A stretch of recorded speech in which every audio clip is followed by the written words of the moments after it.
Oh, hey everybody. Didn't even see you there. I was just sitting down to enjoy a good book and a cup of tea on a lovely evening.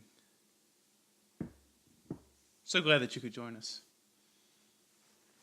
Welcome to the first installment of many more to come of Spectro Reads, a series where we, the guys of Spectro Racing, talk about books, which are like race cars made of paper that you drive with your eyes, but don't go anywhere and are unlike cars. Also, this is a prop. There was never any tea in that. Okay. For real though, we're gonna talk about some books. This is The Art of Racing in the Rain, a novel by Garth Stein. I don't know, maybe Grant knows. It's a book that, of course, you would think that racers would read because it's called The Art of Racing in the Rain. This book is actually not about racing, though. It's pertinent that we talk about this book right now because this is actually going to become a film. I guess it's probably already done being shot, but in 2019, they're supposed to release this as a movie. Hopefully the movie will be good. I don't know how I can do the book justice, honestly, but they'll try. They'll see what they can do. This book is one of my favorites.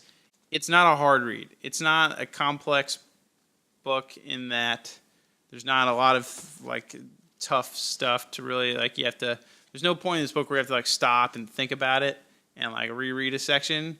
But when you're done reading it, you kind of want to read it again because it is thought-provoking. So what is this book about? Well, it says it's the art of racing in the rain, but get all your friends who aren't into racing, your mom or your sister or your girlfriend or your boyfriend or whatever, they can still read it. You don't have to know anything about racing to enjoy this book. Does it help? There are certain analogies in the book that are more readily understood that if you've been at least to a racetrack. So it does help, but it's not mandatory. This book is actually about life, and you can see on the bottom here, it's about dogs. This is like the Marley and Me that's less corny. It is a tearjerker. It is a uplifting book in that when you're done reading it, you feel enlightened and you learn stuff, but you'll cry while you read it. The whole book uses racing analogies. The gist of the story is that it is actually narrated by a dog, so that's where the dog comes in. Now, the dog's name is Enzo, as in Enzo Ferrari. So that's where the racing first starts. The protagonist in the book is a guy who owns the dog. So the dog might be the narrator, but he's not really the protagonist. And the dog talks about the struggles of being a dog instead of being a man and how he wishes he could sort of help out more because there's so much he knows as a dog and so much that he sees and observes, but he can't express himself because he doesn't have thumbs to write with and he doesn't have a voice to speak with. The core themes of this book, to me, one of the quotes in there is, "That which you manifest is before you." The idea being that things that happen to you, they don't happen because of circumstance. They don't happen because of luck. They don't happen because you're in the right place at the right time. They happen because of conscious decisions that you make. And I think a lot of people try to maybe stray away from this idea that you're responsible for your own destiny. And it's maybe easier to say, well, maybe I could have achieved X, Y, or Z, but I didn't because it just wasn't in the cards. And sometimes maybe it's not. But this book, I think, is encouraging because it pushes the idea that the things that happen to you because you set them up to happen. And that can be positive and negative.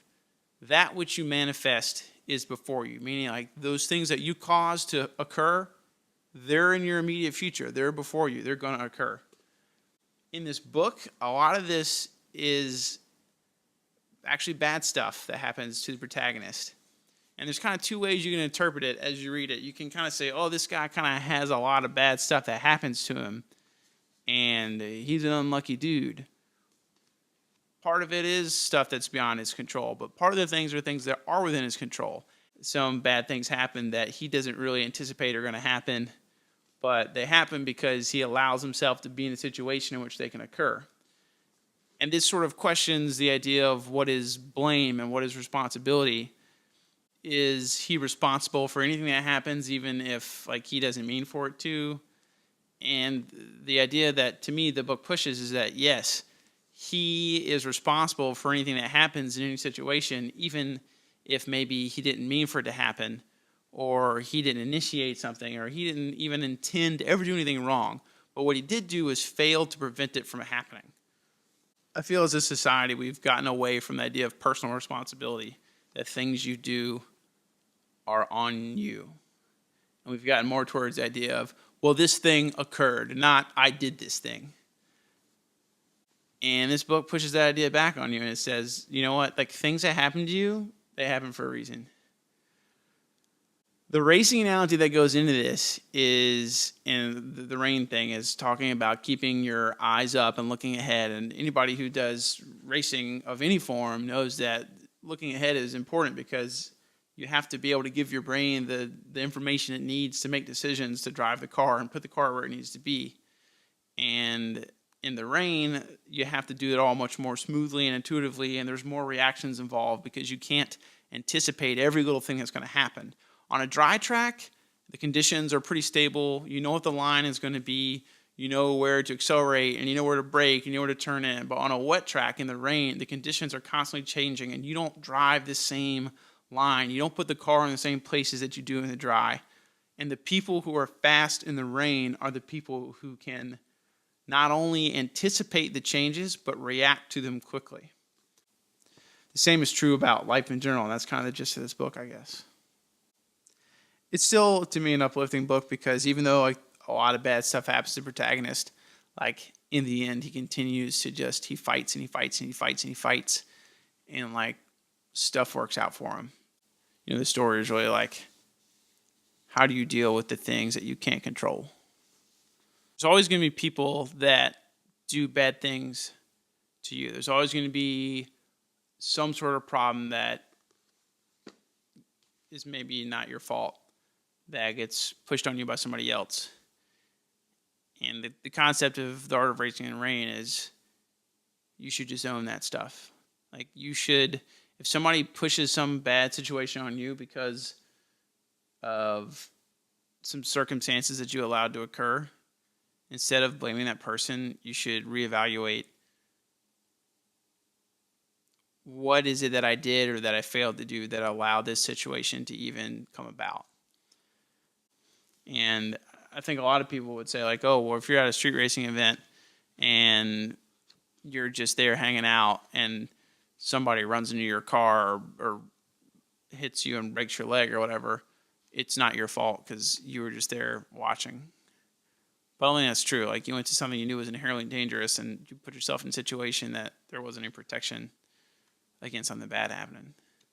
That's why I think this book is so pertinent. It's become so taboo to say you're responsible for what you do. You are the maker of your own destiny. That which you manifest is before you. Some other really good thoughts in this book. No race was ever won in the first corner, but many have been lost. Projects and relationships and everything else, like, don't get in such a hurry to like try to win right off the bat that you forget that in order to win, you got to get to the finish line first. Kind of going back to that which you manifest is before you. There's a point in the book where he's driving on track, and it's like first or second corner or something. He gets hit by another driver, and he says, I was collected, is what I guess the terminology is. I don't do wheel-to-wheel racing, so I don't know. But he was collected when the other driver lost control and hit him and took them both out. And it took him out of the race. And everyone else, his wife and some other people were like, oh, we're so mad at that guy. Like, he took you out of the race. It was his screw up. And the driver says, no, I allowed myself to be collected. I put myself in a position on track where I could be hit by somebody out of control. And I wasn't aware enough to avoid it. So it's my fault. And like, he just owns it. You know, it's like, that's true. That's part of the strategy of racing, is being able to analyze what are the other drivers on track with you. What are they like? Do they look like they're in control? Do they look like they're about to crash? Like, you need to be able to anticipate that something bad is about to happen, and you need to be able to put yourself in a situation to avoid it. So even if that means maybe throttling back and losing a little bit of time in that first corner, if that means you avoid somebody crashing through it and potentially taking you out of the race, like, that was a good call. That was a good strategy. And that's this guy's point, is that just because someone else is the initiator of a bad thing, i.e. a crash on track, doesn't mean that you're blameless if you get caught up in it. Don't get collected. I hope the movie is good. I don't think it'll be as good as the book, because the book was great. We're gonna do some more. We're gonna do some more books. The next book I'm still halfway through is Zen and the Art of Motorcycle Maintenance, which unfortunately is titled in a similar, the art of whatever. So it sounds corny when I say it next to just talking about this one. But those two books are totally different. But that's a good book too. Yeah, and we'll talk about that one in the next episode.